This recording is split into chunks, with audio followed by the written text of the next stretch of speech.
Ini dari bawah ya, air terjunnya.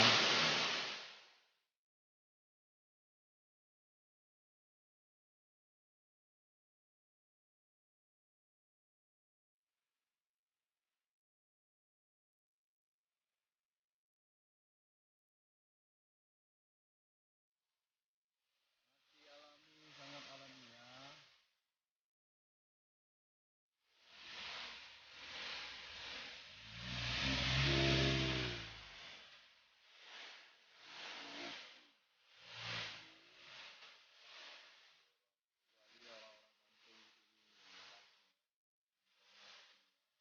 Orang-orang dari luar kota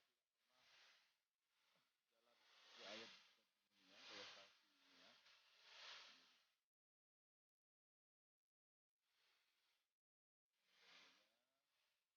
berasal dari ya.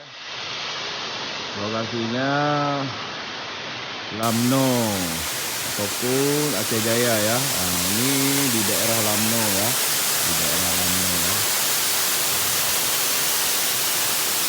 Kita menuju ke air terjun ini sekitar lebih kurang 1 jam.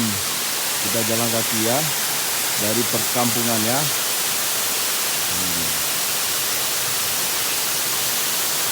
1 jam ya dari perkampungan ya menuju ke lokasinya ya.